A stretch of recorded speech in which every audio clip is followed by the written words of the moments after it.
ചുമയ്ക്കും തൊണ്ടവേദനയ്ക്കുമൊക്കെ പറ്റിയ നല്ല ടേസ്റ്റി ആയിട്ടുള്ളൊരു തനി നാടൻ ചുക്ക് കാപ്പി തയ്യാറാക്കിയാലോ. ഇതൊരു ഗ്ലാസ് കുടിക്കുകയാണെങ്കിൽ നമ്മുടെ ചുമയും തൊണ്ടവേദനയൊക്കെ ഒരു പരിധിവരെ മാറും കേട്ടോ. ട്രൈ ചെയ്ത് നോക്കൂ. ചുക്ക് കാപ്പി തയ്യാറാക്കുന്നതിന് വേണ്ടിയിട്ട് കുറച്ച് ഞവരയില, തുളസിയില, 1/2 ടീസ്പൂൺ മുഴുവനായിട്ടുള്ള കുരുമുളക്, 1/2 ടീസ്പൂൺ ചെറിയ ജീരകം, ചെറിയ ഉള്ളി, ചുക്ക്, കരിപ്പട്ടി തന്നെ എടുക്കുക, ശർക്കരയൊന്നും എടുക്കരുത്. ഇതിലേക്ക് ഞാൻ ഒട്ടും കാപ്പിപ്പൊടിയൊന്നും ചേർത്ത് കൊടുക്കുന്നില്ല. നിങ്ങൾക്ക് താല്പര്യമുണ്ടെങ്കിൽ കാപ്പിപ്പൊടിയൊക്കെ ചേർത്ത് കൊടുക്കാവുന്നതാണ്. ആദ്യം നമുക്കിത് എല്ലാം ഒന്ന് ചതച്ചെടുക്കാം. മിക്സിയിലൊന്നും ഇട്ട് അടിച്ചെടുക്കേണ്ട ആവശ്യമില്ല. ഈ ചതച്ചെടുത്ത് നമുക്കൊരു പാത്രത്തിലേക്ക് ഇട്ട് കൊടുക്കാം.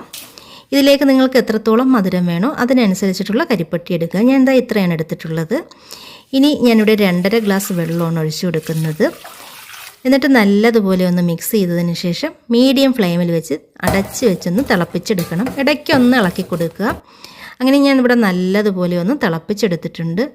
ഇതിപ്പോൾ നല്ലതുപോലെ വെന്ത് വന്നിട്ടുണ്ട് കേട്ടോ. നമ്മളിതിലേക്ക് ചേർത്ത് കൊടുത്തിട്ടുള്ള ചെറിയ ഉള്ളിയും എല്ലാം ഒക്കെ വെന്ത് നല്ല ഒരു മണവും വരുന്നുണ്ട്. ഇനി നമുക്ക് ഇത്രയും മതി. ഫ്ലെയിം അങ്ങ് ഓഫ് ചെയ്തതിന് ശേഷം ചൂടോട് കൂടിയിട്ടൊന്ന് അരിച്ചെടുക്കണം. അരിച്ചെടുത്തതിന് ശേഷം ഒരു സ്പൂൺ കൊണ്ട് ഇതുപോലെ ഒന്ന് പ്രസ് ചെയ്ത് ഇതിൻ്റെ നീര് മൊത്തം എടുക്കുക കേട്ടോ.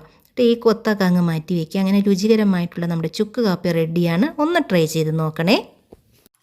ചുമയ്ക്കും തൊണ്ടവേദനയ്ക്കുമൊക്കെ പറ്റിയ നല്ല ടേസ്റ്റി ആയിട്ടുള്ളൊരു തനി നാടൻ ചുക്ക് കാപ്പി തയ്യാറാക്കിയാലോ. ഇതൊരു ഗ്ലാസ് കുടിക്കുകയാണെങ്കിൽ നമ്മുടെ ചുമയും തൊണ്ടവേദനയൊക്കെ ഒരു പരിധിവരെ മാറും കേട്ടോ. ട്രൈ ചെയ്ത് നോക്കൂ. ചുക്ക് കാപ്പി തയ്യാറാക്കുന്നതിന് വേണ്ടിയിട്ട് കുറച്ച് ഞവരയില, തുളസിയില, 1/2 ടീസ്പൂൺ മുഴുവനായിട്ടുള്ള കുരുമുളക്, 1/2 ടീസ്പൂൺ ചെറിയ ജീരകം, ചെറിയ ഉള്ളി, ചുക്ക്, കരിപ്പട്ടി തന്നെ എടുക്കുക, ശർക്കരയൊന്നും എടുക്കരുത്. ഇതിലേക്ക് ഞാൻ ഒട്ടും കാപ്പിപ്പൊടിയൊന്നും ചേർത്ത് കൊടുക്കുന്നില്ല. നിങ്ങൾക്ക് താല്പര്യമുണ്ടെങ്കിൽ കാപ്പിപ്പൊടിയൊക്കെ ചേർത്ത് കൊടുക്കാവുന്നതാണ്. ആദ്യം നമുക്കിത് എല്ലാം ഒന്ന് ചതച്ചെടുക്കാം. മിക്സിയിലൊന്നും ഇട്ട് അടിച്ചെടുക്കേണ്ട ആവശ്യമില്ല. ഈ ചതച്ചെടുത്ത് നമുക്കൊരു പാത്രത്തിലേക്ക് ഇട്ട് കൊടുക്കാം. ഇതിലേക്ക് നിങ്ങൾക്ക് എത്രത്തോളം മധുരം വേണോ അതിനനുസരിച്ചിട്ടുള്ള കരിപ്പട്ടി എടുക്കുക. ഞാൻ ഇത്രയാണ് എടുത്തിട്ടുള്ളത്. ഇനി ഞാനിവിടെ 2.5 ഗ്ലാസ് വെള്ളമാണ് ഒഴിച്ചു കൊടുക്കുന്നത്. എന്നിട്ട് നല്ലതുപോലെ ഒന്ന് മിക്സ് ചെയ്തതിന് ശേഷം മീഡിയം ഫ്ലെയിമിൽ വെച്ച് അടച്ച് വെച്ചൊന്ന് തിളപ്പിച്ചെടുക്കണം. ഇടയ്ക്കൊന്ന് ഇളക്കി കൊടുക്കുക. അങ്ങനെ ഞാനിവിടെ നല്ലതുപോലെ ഒന്ന് തിളപ്പിച്ചെടുത്തിട്ടുണ്ട്.